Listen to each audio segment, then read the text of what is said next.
Bonjour à tous, bienvenue dans cette nouvelle vidéo.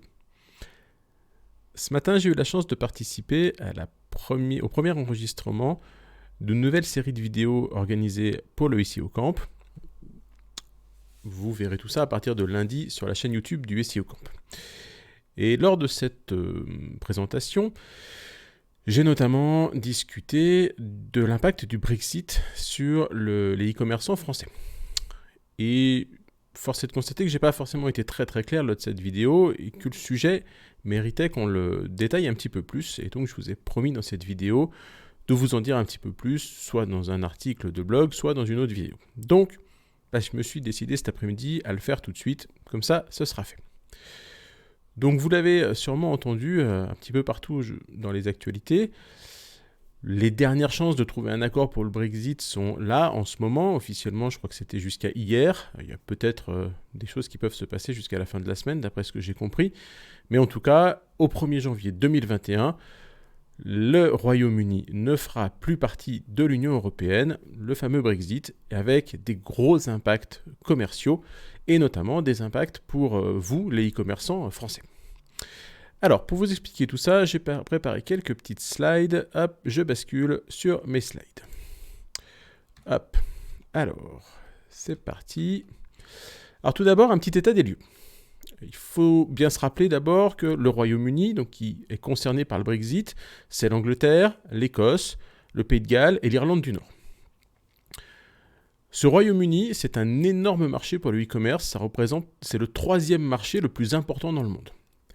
Et en titre européen, c'est le premier marché B2C, Business to Customer, avec 30% des parts de marché européen.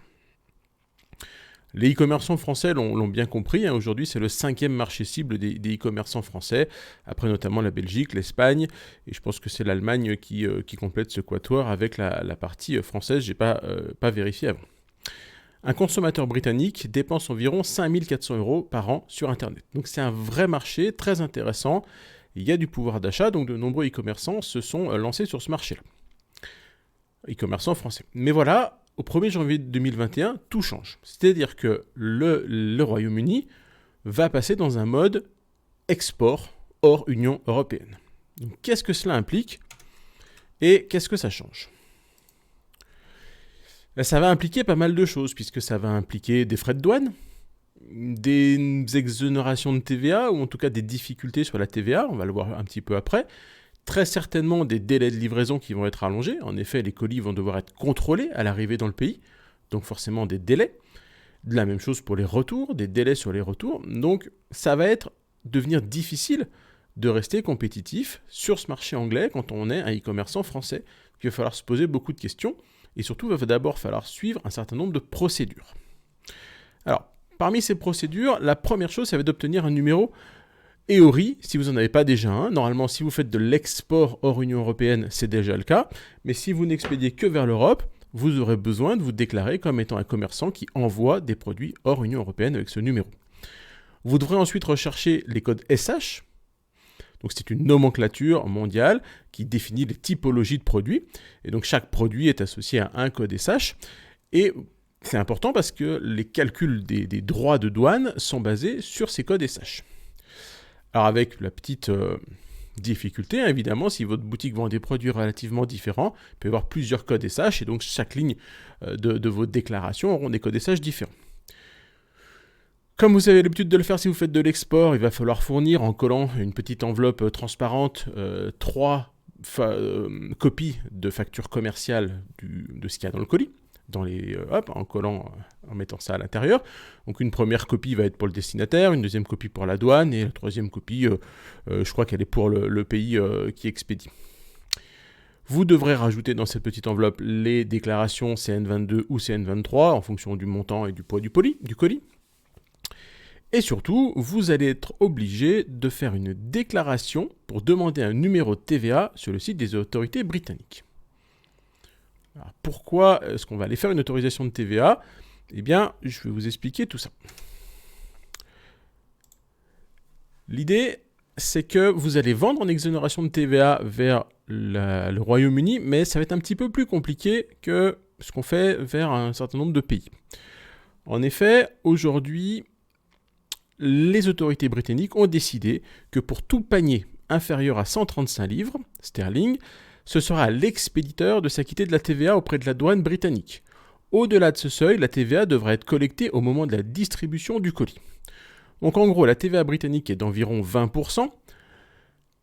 Vous devrez la payer vous devrez la payer aux autorités britanniques si vous expédiez un colis de moins de 135 euros. Et inversement, si vous 135 livres, et inversement, si vous expédiez un colis de plus de 135 livres, c'est le destinataire, votre client, qui va devoir s'acquitter de la TVA et des frais de douane. Donc ça devient vite un petit peu compliqué. Alors, comment est-ce qu'on va pouvoir gérer tout ça ?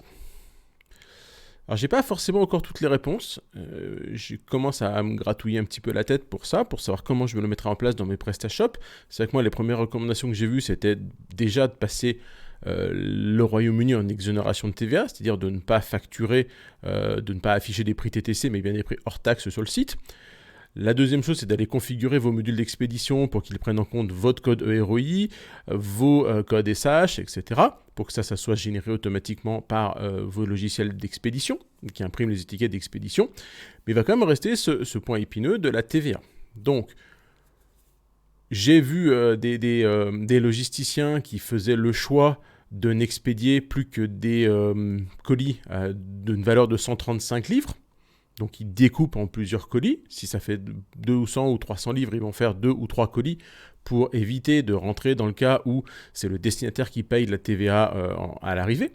Mais dans ce cas-là, si c'est vous qui devez payer la TVA, vous devez continuer à afficher un prix, entre guillemets, en exonération de taxe, mais en même temps, pouvoir avoir la marge suffisante pour payer la TVA et les frais de douane. Donc, vous allez devoir peut-être artificiellement augmenter vos prix. Mais en même temps, sur des produits à plus de 135 livres ou sur des commandes à plus de 135 livres de manière globale, là c'est le destinataire qui va payer la TVA et les frais de douane. Donc avec, on le sait, la frustration et l'incompréhension que ça peut générer chez lui. Donc à mon avis, il va y avoir quand même des vraies questions à se poser. Je n'ai pas aujourd'hui encore toutes les réponses. On commence à connaître vraiment toutes ces règles-là. Il va falloir rester un petit peu, à mon avis, aux aguets pour voir ce que PrestaShop va aussi nous proposer par rapport à ça, parce qu'aujourd'hui, il n'y a pas ce cas de figure-là, sauf erreur de ma part, dans le PrestaShop. Donc les semaines à venir nous en diront un petit peu plus. Voilà. C'était une vidéo courte aujourd'hui, juste pour faire ce petit aparté sur le Brexit. Si vous avez du business vers l'Angleterre, il va falloir vous poser ces questions-là. Il va falloir réfléchir à ces éléments-là, peut-être vous rapprocher de juristes, de fiscalistes qui connaissent bien ces domaines-là. Ensuite, allez voir techniquement la personne qui gère votre boutique e-commerce, votre PrestaShop, votre Magento pour mettre ça en place correctement. Peut-être qu'il y aura certainement un certain temps une certaine tolérance. Peut-être que les colis de moins de 135 livres vont un peu passer à travers au début. Mais dans le principe, vous êtes censé régulariser cette TVA. Voilà, je vous remercie pour votre écoute. Et puis, je vous donne rendez-vous dès la semaine prochaine pour une vidéo sur le SEO local et le SEO local pour les e-commerce avec Valérie Verpoest. Allez, à très vite. Ciao, ciao.